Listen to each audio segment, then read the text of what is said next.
마틴 루터는 오직 의인은 믿음으로 말미암아 살리라고 로마서 말씀에 의지해서 믿음을 강조했습니다. 사대 교회는 믿음이라는 위대한 진리를 발견한 교회입니다. 그러나 흰옷을 입지 못하는 교회가 되어버리고 말았습니다. 왜 사대 교회는 흰옷을 입는데 실패했을까요? 그리스도 의를 입는데 실패했을까요? 왜냐하면 믿음 하다가 순종을 잃어버렸기 때문입니다. 그래서 예수를 영접하고 믿는다고 할지라도 진리의 말씀에 순종하지 않았기 때문에 그 영혼이 정결케 되는 경험 속으로 들어가지 못하게 된 것입니다.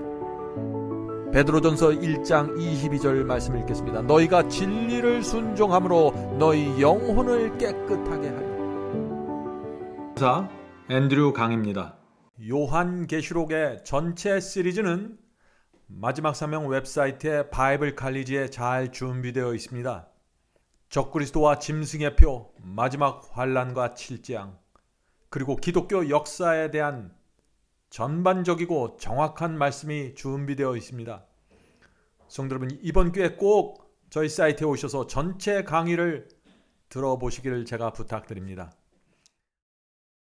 오늘은 4대 교회를 살펴보겠습니다.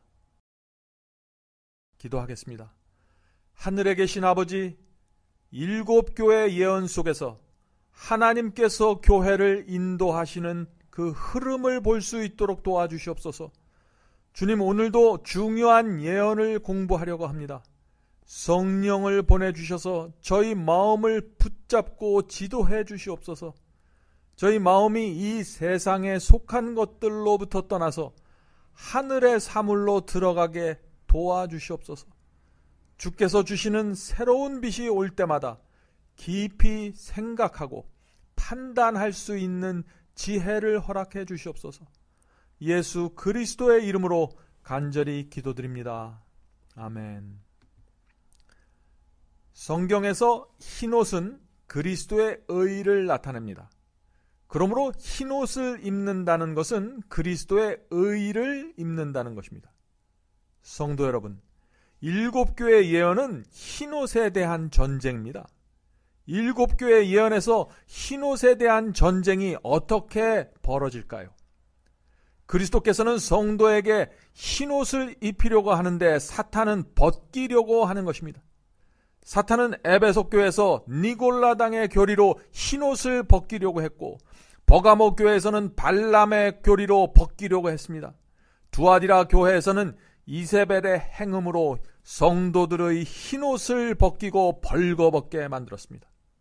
하나님께서는 성도들에게 흰옷을 입히려고 하시는데 사탄은 그 흰옷을 벗기려고 하는 것이 지금 벌어지고 있는 전쟁의 핵심입니다.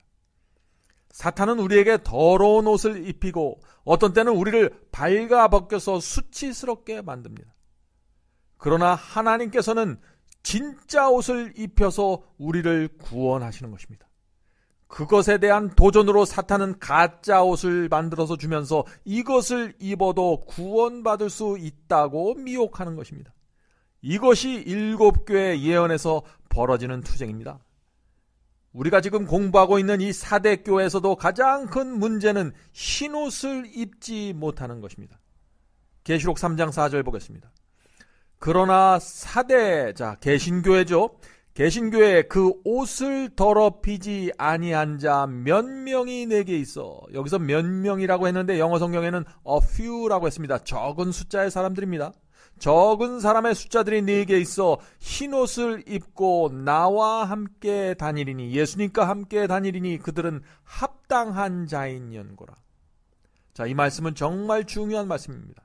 예수께서는 4대 교회에서 많은 사람들이 그 옷을 더럽혔다고 책망하시는 것입니다. 단지 몇 명만 더럽히지 않았다고 말씀하시는 것입니다. 우리는 이 장면에서 한 가지 의문을 갖게 됩니다. 왜 4대 교인들 중 많은 사람들이 옷을 더럽혀서 흰옷을 입지 못하게 되었을까요? 흰옷에 대한 교리가 크게 왜곡되었기 때문입니다. 이 4대 교회에서. 왜 왜곡되었을까요? 4대 교회 속에 믿기만 하면은 하나님 말씀과 계명에 순종하지 않아도 흰옷을 입을 수 있다는 교리가 들어왔기 때문이죠. 그래서 흰옷이 더럽혀진 것입니다.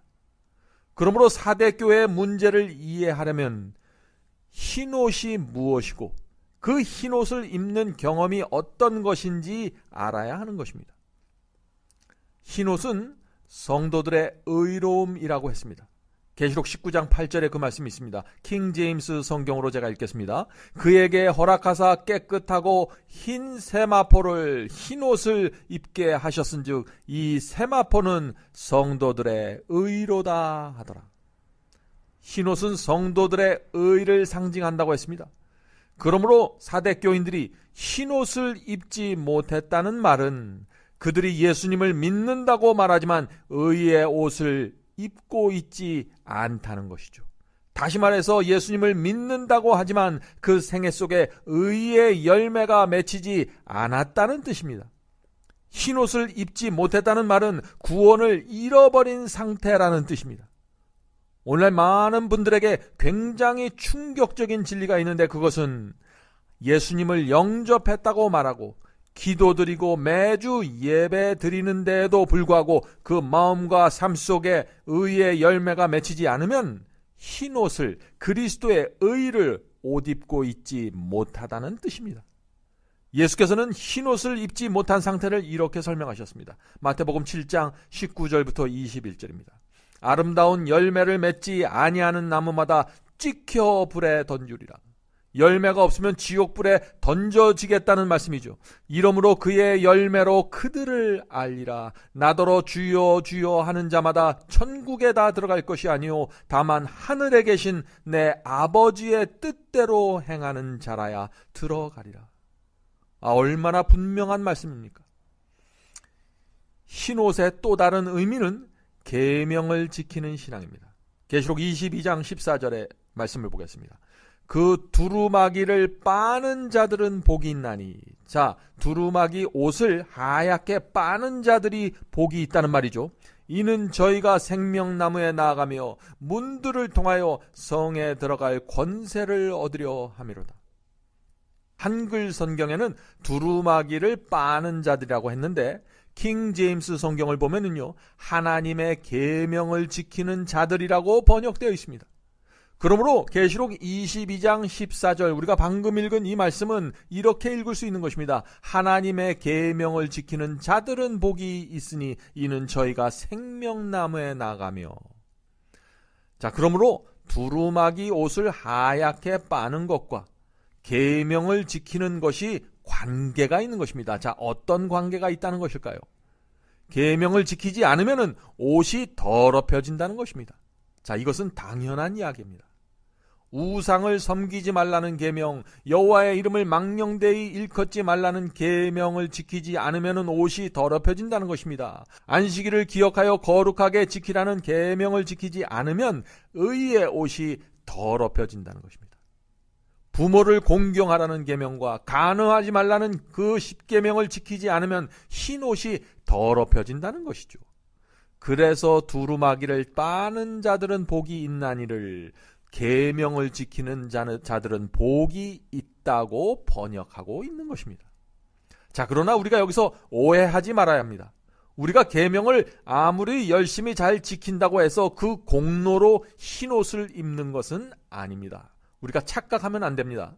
흰옷은 오직 예수께서 주시는 의의 옷이고 그것은 오직 믿음으로만 받을 수 있는 선물입니다. 이것은 틀림없는 진리입니다. 그러나 믿음으로 의의 옷을 입은 사람이 하나님의 말씀과 계명을 지키지 않으면 의의 옷이 더럽혀지게 된다는 것입니다. 그래서 구원의 경험을 잃어버리게 된다는 것입니다. 자, 그렇다면 사대교회 교인들이 입고 있는 그 더러운 옷, 그 더러운 옷을 어떻게 하면은 희게 만들 수 있을까요? 열심히 순종하고 열심히 선한 행위를 쌓아 나가면 그 옷이 하얗게 될까요? 우리 의지와 우리의 결심은 썩은 새끼줄 같은 것입니다. 그래서 우리 힘으로는 순종의 삶을 살아갈 수 없습니다. 그것이 현실입니다. 그래서 성경은 이렇게 말하는 것입니다. 성경은 옷을 어린 양 예수의 피에 씻으라고 호소하고 있는 것입니다. 계시록 7장 14절에 그 말씀이 있습니다. 이는 큰 환난에서 나오는 자들인데 어린 양의 피에 그 옷을 씻어 희게 하였느니라. 어린 양의 피에 씻어 그 옷을 하얗게 하였다고 했는데 이 말씀은 또 무슨 뜻일까요? 오늘날 많은 사람들이 이 말씀을 관념적이고 추상적으로만 받아들이는데 사도 바울은 이 말씀을 매우 실제적인 경험으로 설명하고 있습니다. 히브리서에서 바울은 그리스도의 피가 우리의 양심을 씻어 깨끗하게 한다고 말하고 있습니다. 눈에 보이는 행동과 눈에 보이는 행위를 씻기 전에 먼저 마음과 양심을 씻어야 한다는 것이죠. 자, 그 말씀을 읽어보겠습니다. 히브리서 9장 13절 14절입니다. 염소와 황소의 피와 및 암송아지의 죄로 부정한 자에게 뿌려 그 육체를 정결케 하여 거룩케 하거든. 하물며 영원하신 성령으로 말미암아 흠없는 자기를 하나님께 드린 그리스도의 피가 어찌 너희 양심으로 죽은 행실에서 깨끗하게 하고 살아계신 하나님을 섬기게 못하겠느냐. 여기서 바울은 죽은 행실에서 벗어나려면 양심이 먼저 깨끗해져야 한다고 했습니다. 그리스도의 피가 우리의 더러운 양심을 씻어서 깨끗하게 해 주어야 우리의 행실도 깨끗하게 되는 것입니다. 왜냐하면 죄는 우리의 마음에서 나오는 것이기 때문이죠. 그런데 그리스도의 피가 어떻게 우리의 양심을 깨끗하게 씻을 수 있을까요?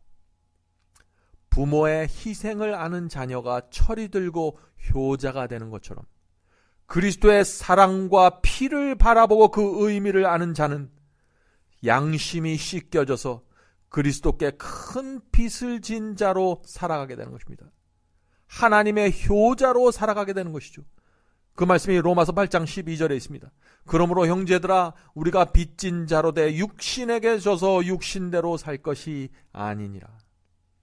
그리스도의 사랑의 빚 때문에 육체의 정욕대로 욕심대로 살아갈 수 없다는 것입니다. 양심이 씻겨진 상태를 말하는 것이죠. 갈라디아 2장 20절 보겠습니다. 내가 그리스도와 함께 십자가에 못 박혔나니 그런즉 이제는 내가 산 것이 아니요 오직 내 안에 그리스도께서 사신 것이라. 양심이 더러운 사람은 결코 십자가에 자신을 못 박지 않습니다. 양심이 그리스도의 피로 씻겨졌기 때문에 자신을 십자가에 못 박을 수 있게 되는 것입니다. 바로 이런 경험이 더러운 옷을 그리스도의 피에 빨아 깨끗게 하는 경험이다 하는 것이죠. 그래서 흰옷을 입은 그리스도인의 마음속에는 주님의 마음을 다시는 아프게 하고 싶지 않다는 거룩한 소원이 일어나게 되는 것입니다.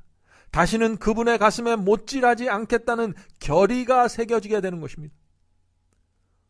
우리의 마음을 씻는 또 하나의 방법을 성경은 말하고 있습니다. 바울은 말씀으로 마음을 깨끗하게 씻어야 한다고 말하고 있습니다. 에베소 5장 26절입니다. 이는 물로 씻어 말씀으로 깨끗하게 하사 거룩하게 하시오. 우리의 마음과 양심은 하나님의 말씀으로 씻어야 하는 것입니다. 그래야만 그리스도께서 주시는 흰옷 입는 경험이 가능하게 되는 것입니다. 그런데 다른 것이 섞여서 오염된 말씀을 받아들이면 어떻게 될까요? 양심이 씻겨질 수 없고 자신을 십자가에 못 박지 않게 되는 것입니다. 바로 그것이 바벨론의 포도주를 마시고 취한 상태가 되는 것입니다. 섞인 교리와 섞인 복음을 받은 상태 말이죠. 그러므로 그리스도인은 날마다 순결한 말씀, 생명수를 받아야 하는 것입니다. 날마다 양심을 씻어내기 위해서 말씀을 먹어야 하는 것입니다. 흰옷을 입기 위해서 말씀을 읽어야 하고 입고 있는 그 흰옷이 더럽혀지지 않기 위해서 말씀을 읽어야 하는 것입니다. 그런데 참 이상한 것이 있습니다. 모두 똑같이 성경 말씀을 읽는데 어떤 사람의 양심은 깨끗하게 씻겨지고 어떤 사람의 양심은 그대로 더럽혀져 있는 것입니다. 왜 이런 현상이 일어날까요? 왜냐하면 말씀을 눈으로만 읽어서 그렇습니다. 하나님의 말씀은 양심으로 읽어야 합니다. 그래야만 말씀이 생명수가 되어 양심에 깨달음을 주고 회개해서 씻겨지게 되는 것입니다. 말씀을 양심으로 읽어야 성령께서 이것이 죄니 버리라고 가르쳐 주실 때 그것을 버릴 수 있는 것입니다. 이것을 회개하라, 저것을 고치라 하고 말씀해 주실 때 그것을 고칠 수 있는 것입니다. 성경에서 옷을 입는다는 것은 정신과 사상을 입는다는 뜻입니다. 그러므로 그리스도의 의의 옷을 입는다는 것은 그리스도의 정신과 마음을 입는다는 것입니다. 그러므로 그리스도의 의의 옷을 입으면 그리스도의 정신과 마음으로 살아가게 되는 것입니다. 그래서 바울은 그리스도의 의의 옷을 입는 경험을 이렇게 설명했던 것입니다. 빌립보서 2장 5절이죠. 너희 안에 이 마음을 품으라 곧 그리스도 예수의 마음이니. 사랑하는 성도 여러분, 바로 여기에 사대교회의 문제가 있는 것입니다. 마틴 루터는 오직 의인은 믿음으로 말미암아 살리라고 로마서 말씀에 의지해서 믿음을 강조했습니다. 사대교회는 믿음이라는 위대한 진리를 발견한 교회입니다. 그러나 흰옷을 입지 못하는 교회가 되어버리고 말았습니다. 왜 사대교회는 흰옷을 입는데 실패했을까요? 그리스도 의를 입는데 실패했을까요? 왜냐하면 그들이 가르치는 복음이 믿음 하다가 순종을 잃어버렸기 때문입니다. 믿음만을 강조하다가 믿음의 열매인 순종을 잃어버린 것입니다. 그래서 예수를 영접하고 믿는다고 할지라도 진리의 말씀에 순종하지 않았기 때문에 그 영혼이 정결케 되는 경험 속으로 들어가지 못하게 된 것입니다. 베드로전서 1장 22절 말씀 읽겠습니다. 너희가 진리를 순종함으로 너희 영혼을 깨끗하게 하여. 얼마나 분명한 말씀입니까? 사랑하는 성도 여러분, 구원에 대한 진리가 올바로 세워져야만 흰옷을 입는 구원의 경험이 이루어질 수 있는 것입니다. 바로 이런 이유 때문에 예수께서는 중세기 두아디라 교회 시대가 끝나자마자 마틴 루터를 부르셔서 중세기에 무너진 그 흰옷의 가르침, 그리스도의 의에 대한 가르침을 회복시키려고 했던 것입니다. 그러나 개신교회가 하나님께서 마틴 루터를 부르신 그 이유와 목적을 잃어버리고 만 것입니다. 사대교회의 문제는 오늘날 현대 기독교회까지 그대로 이어져 내려오고 있는 것입니다. 그러나 사대교회에도 예수께서 칭찬하신 소수의 무리가 있었습니다. 자, 그 말씀을 보겠습니다. 계시록 3장 4절입니다. 그 옷을 더럽히지 아니한 자 몇 명이 내게 있어 흰옷을 입고 나와 함께 다니리니 그들은 합당한 자인 연고라. 사대교회도 하나님께서 종교개혁 운동을 일으킨 그 목적과 이유를 아는 사람들이 있었습니다. 사대교회가 교파로 나눠지고 세속화의 길을 걷고 있을 때 흰옷, 그리스도 의에 대해서 더 밝은 빛으로 나가기 위해서 애쓰고 전진하던 몇 개의 교회들이 있었습니다. 개혁자 후스의 후예인 모라비안 교도들, 영국 조지 폭스 개혁자의 후예인 퀘이커 교도들, 또 청교도들은 순수한 개혁의 정신을 붙잡고 있었고 믿음과 순종을 강조하는 경건한 삶을 살았습니다. 그들은 다른 교회들이 믿음만을 강조하면서 순종을 놓쳐버렸을 때 믿음의 열매인 행함을 설교했습니다. 또 그리스도인의 성화, 거룩한 생애를 강조했습니다. 그들이 바로 사대교회에서 흰옷을 입고 있던 성도들이었던 것입니다. 이제 예수께서 사대교회에게 주신 약속을 보겠습니다. 계시록 3장 5절 6절입니다. 이기는 자는 이와 같이 흰옷을 입을 것이요 내가 그 이름을 생명책에서 반드시 흐리지 아니하고 그 이름을 내 아버지 아까 그 천사들 앞에서 시인하리라. 귀 있는 자는 성령이 교회들에게 하시는 말씀을 들을지어다.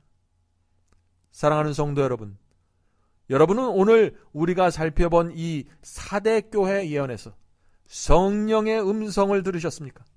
더 밝은 빛을 보셨나요? 더럽혀진 옷을 빨고 흰 옷을 입는 경험으로 나가기 소원하십니까? 이번 기회에 하나님의 말씀 앞에 서서 여러분이 지금 입고 있는 옷이 흰 옷인지 아니면 더럽혀진 옷인지 확인해 보시길 제가 부탁드립니다. 다음 시간에는 7교회 중 마지막 교회인 라오디게아 교회를 살펴보겠습니다. 가장 중요한 기별, 이 시대를 위한 기별이 거기에 있습니다. 기도하겠습니다. 하늘에 계신 아버지, 저희는 태어날 때부터 나만을 생각하는 죄인입니다. 주여, 진리를 볼 때 주께서 보여주시는 그대로 볼 수 있도록 도와주시옵소서. 성령께서 저희 마음을 부드럽게 해주시고 진리를 붙잡고자 하는 열망을 주시옵소서. 이 세상의 어두움과 고난이 우리를 압박할지라도 돌파하는 믿음을 허락해 주시옵소서. 비바람 속에서도 기둥처럼 서 있을 수 있도록 붙잡아 주시옵소서. 예수 그리스도의 이름으로 간절히 기도드립니다. 아멘. 성도 여러분, 여러분 모두를 바이블 칼리지에 초청합니다. 여러분의 핸드폰에 마지막 사명 앱을 다운받으시면 누구나 바이블 칼리지를 들으실 수 있습니다. 누구든지 원하는 시간에 오셔서 강의를 들으실 수 있습니다. 물론 무료로 들으실 수 있습니다. 다양한 주제의 강의가 이루어집니다. 기독교 역사와 수많은 교파들이 나누어진 이유와 배경에 대해서 말씀드립니다. 또 천주교와 개신교의 차이점을 살펴봅니다. 로마서, 갈라디아서, 예정론, 7년 환란과 이스라엘 제3성전, 성령을 받는 방법, 참된 방언이란 무엇인가, 참된 거듭남과 중생의 경험, 이런 주제들로 기독교인들이 꼭 알아야 할 문제들을 다루게 됩니다.